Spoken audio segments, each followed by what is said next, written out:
A very good morning to all of you. On behalf of Department of Bioanalytical Sciences, BK Birla College Kalyan, I, Ms. Shruti Shah, welcome you all for this virtual demonstration on chromatography and spectroscopy instruments. We will be having an short introduction about these instruments which we are going to learn, and after that we will take you to the tour of virtual demonstration in which you will be able to see how these instruments are used and utilized for the required purpose. So let's start with the basics. So the first instrument which you are going to learn is gas chromatography. So gas chromatography, it is a form of separation in which a sample is distributed or partitioned between stationary phase which is coated on a solid support and a gaseous mobile phase. In case of gas chromatography, the mobile phase is termed as a carrier gas because the gas are used to carry the components through the column. This equipment, it may be a simple or a complex one. The equipment which you're going to see on a live demo is a simple instrument.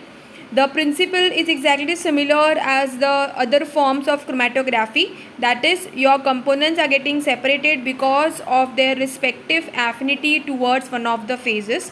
So the technique is divided into two types. You may have gas liquid chromatography in which your stationary phase is liquid which is coated on a solid support, and you may have a gas solid chromatography in which your stationary phase is packed inside the column. There are two types of columns which are used in gas chromatography. There are packed columns and capillary columns. Packed columns, as the name suggests, the stationary phase will be packed inside the column. The diameter would be comparatively thicker as compared to capillary columns.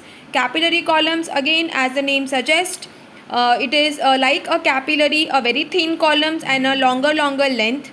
The stationary phase inside the capillary columns, it may be coated on the walls of that column, or inert support can be bonded to the capillary columns, and on that support stationary phase can be loaded. So you have different options for capillary columns also.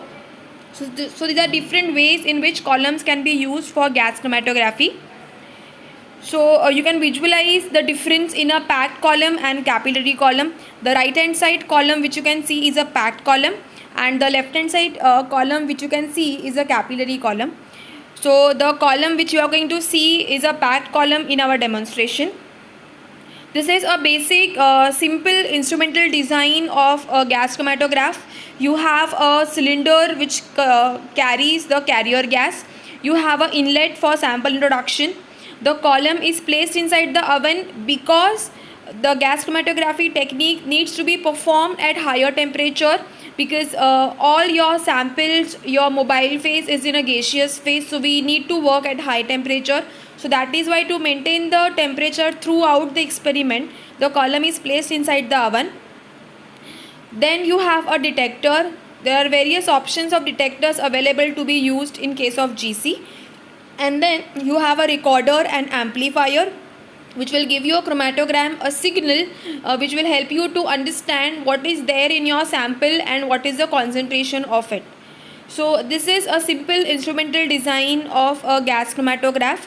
The temperature, what temperatures to be maintained for the injector port or for column or for detector port, that depends on a sample which is under analysis. So principle of gas chromatography, your solute is dissolved in a solvent and it is injected via syringe into a gas chromatograph. So the temperature of the injector port is such that your sample would be converted into vapor state. The solute and solvent are vaporized and then they are carried via the inert gas into a heated column. The solutes will get partitioned between the gaseous phase and the liquid stationary phase, and because of that partitioning, because of the difference in their distribution coefficient, the solutes will get separated. So gas chromatography is generally used for the volatile components, but such components which are thermally stable. The partition coefficient varies inversely to volatility, so that the most volatile analyte will elute first.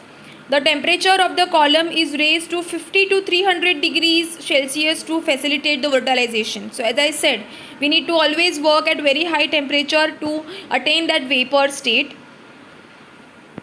The molecules with greatest affinity for the stationary phase will spend more time in the phase and take longer to reach the detector. The solute molecules are separated into the bands that exist the column with the carrier gas and detected by a detection device. The bands, which appear in a form of peaks on a chromatogram, they are measured as a discrete peaks as a function of time, which is called detention time. So this is a typical gas chromatograph. You have a graph of response of the detector versus time. So each and individual peak corresponds to the individual component which is there in a sample. Thank you. So that was about gas chromatograph. So here we are going to look at the gas chromatograph instrument. So gas chromatography is a technique of separation of volatile components. So we have, since it is chromatography, so we have two phases, stationary phase and mobile phase.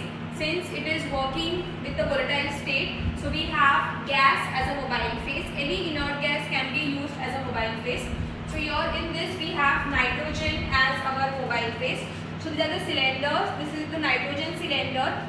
This is the hydrogen cylinder, and here we have the air compressor which will generate the air every time. So the first thing, we will open the knobs of all these three cylinders, and we can see here the pressure which says that gas is present, and now the gas is ready to flow from these tubings. The colors are given. Yellow color is for nitrogen, red color is for hydrogen, and blue color is for air. So it indicates the different gases. So through this tubing, all these three gases will enter into this filtration panel. So here we have two sections.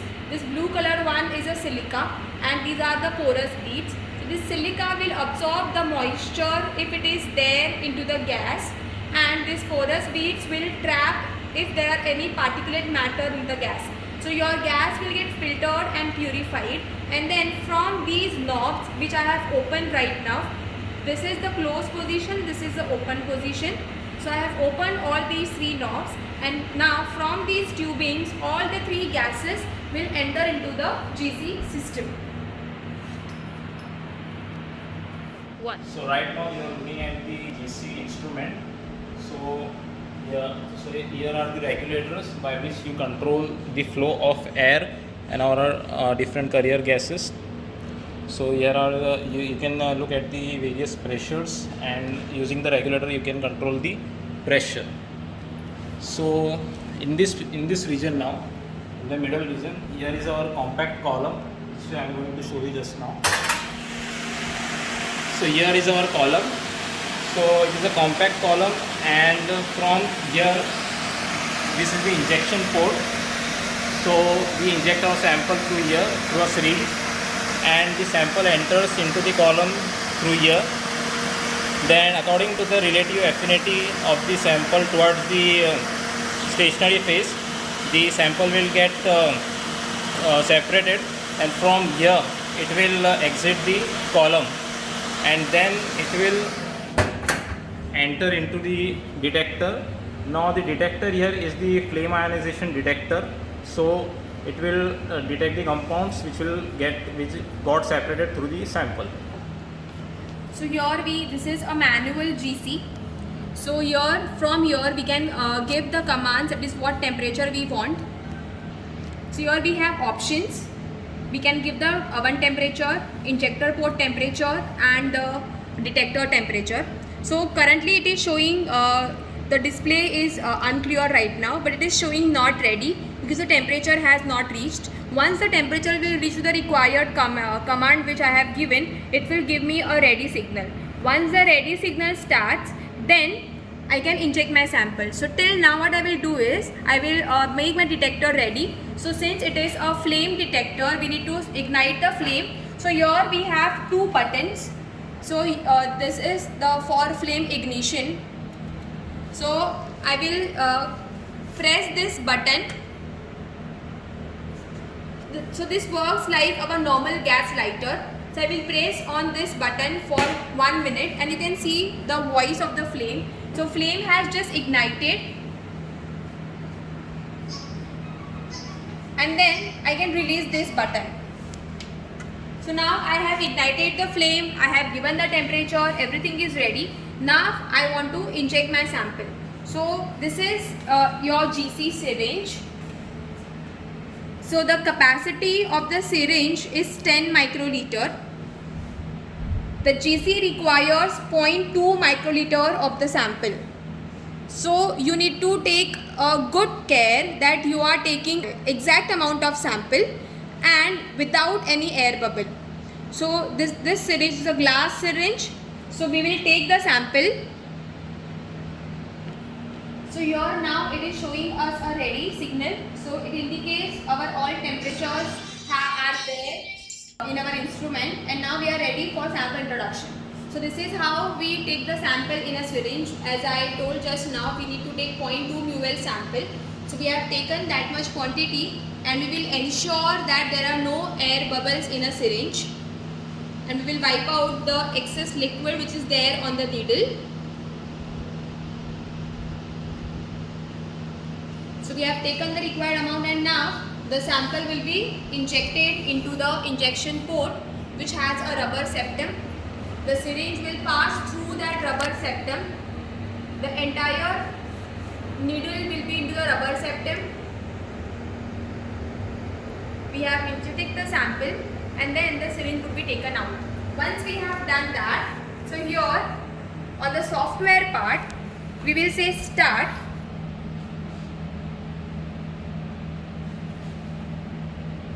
So now you can see a line is coming here. So this line is coming here, which is now your sample is traveling in the column, and once our component which is there in the sample, it will elute out of the column, we will see the peak. So this is how we will see the peak. The sample injected had two components, so we can see two peaks for two components. So this one is a retention time of the sample and this is a retention time of component 2.